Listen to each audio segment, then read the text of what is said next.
Hi there, knife people. Hello, lady and gentlemen.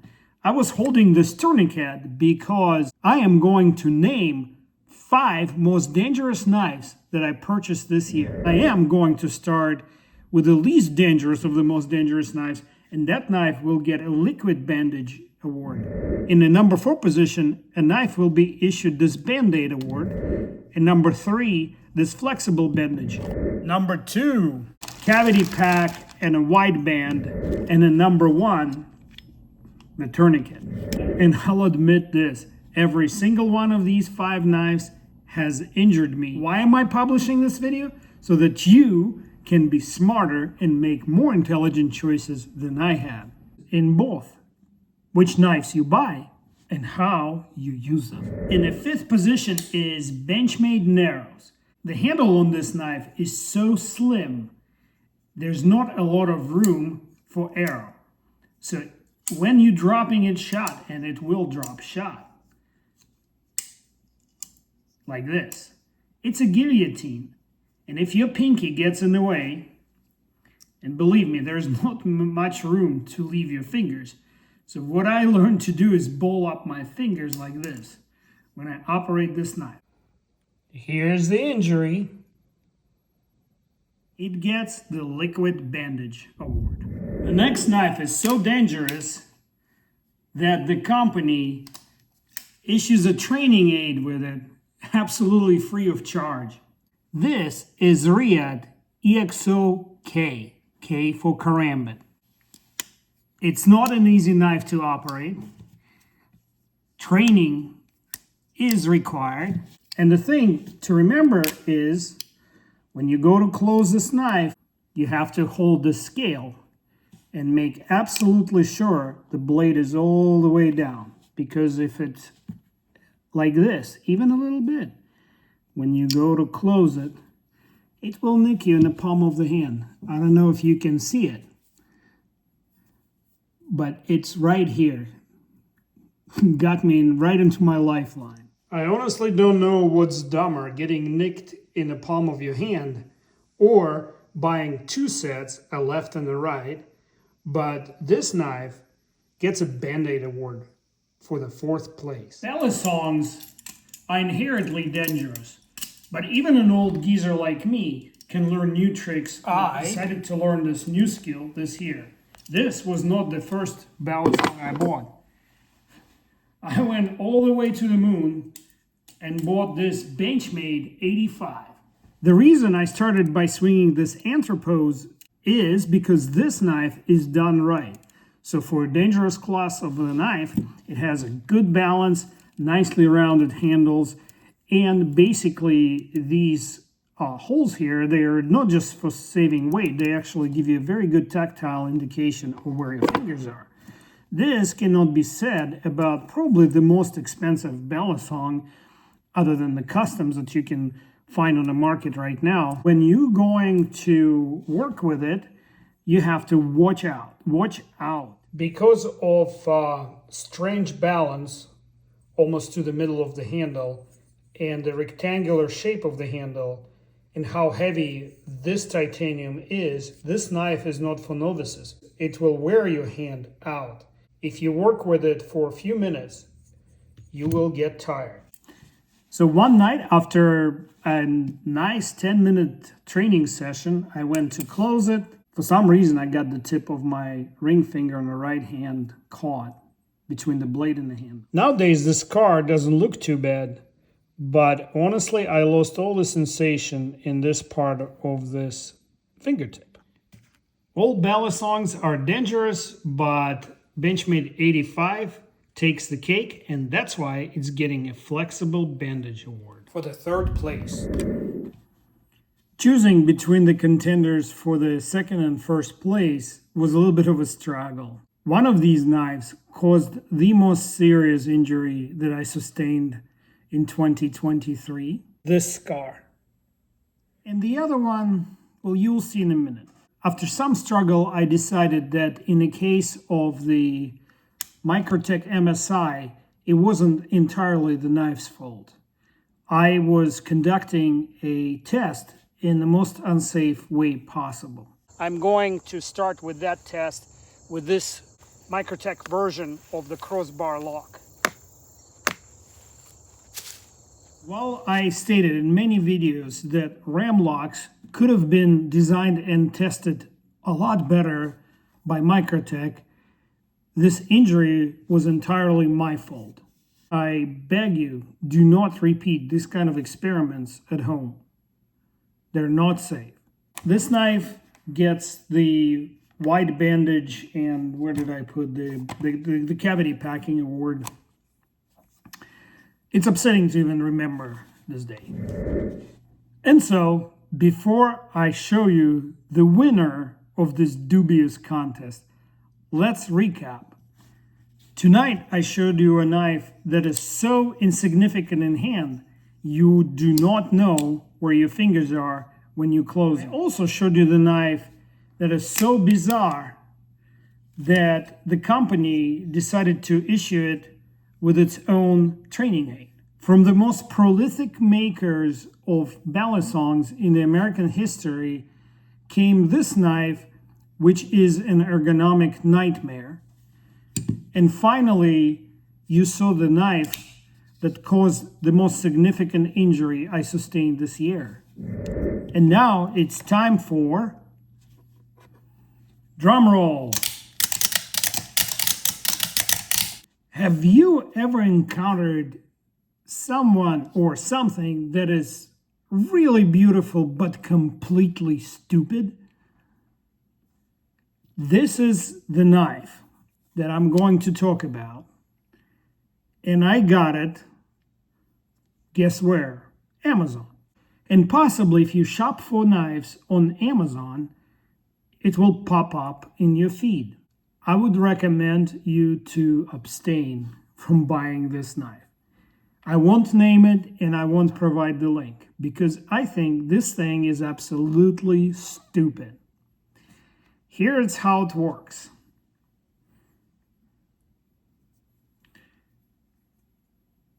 See, you have to remember when you deploy it to point where the sharpened edge is away from you. So hold it like this and then deploy it, right? From mechanical engineering standpoint, it's extremely interesting because it has mechanism we call Grashow mechanisms.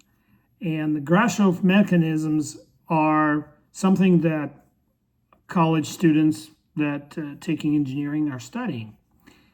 And somebody decided to take that experience and put it in a knife. Now, the reason I'm holding the blade away from me, because if you hold it this way, watch what happens. I'm going to be very careful. You can possibly slice your own finger because the blade slides right out like a lizard's tongue, basically. Which it's kind of bizarrely cool at the same time as being stupid. And then there's supposedly some detents in there. I can kind of sort of feel them, but they don't quite detent. So there's no like clear disengagement of a detent to open the knife. Now, the video that accompanies it on Amazon shows somebody using two hands to open it, then they use it, and then they close it using two hands. Of course, this is not the full truth. You can swing it open, and I think that was the whole purpose behind the design here. You can swing it open, and then you can similarly swing it shut. With some practice, you can do it. So practicality of it is dubious at best. And I'll explain why in a second here. So if you hold it by the smaller of the scales and you swing it toward you, then you can get it in a reverse grip. Or if you hold it the other way, upside down or right side up, you can swivel it open and grip it, and then change the grip and swivel it close. As you can see, it's complicated and it did not come, it's like under 40 bucks. So it did not come with any training aids. And the reason I bought it, I just like this look of the wood with Damascus. It came from somewhere in China, unspecified company. I saw them sold under different names. And some come with this gaudy, awful looking, some kind of embossed leather sheath. And I didn't buy the sheath because I thought it was totally ugly and didn't match the styling of this knife, which is like classic / futuristic at the same time. But as soon as I opened it, and the first time I opened it, I clearly opened it into my hand, and it left this little mark because it was pretty recent. It's still there. So whatever you do, keep your hands and arms on the spine side of the knife, so that the edge always opens away from you. And originally, when it first came, it was pretty tight, and it took some effort. But after a while and a little bit of oil, it got swivelly enough that I can do this now.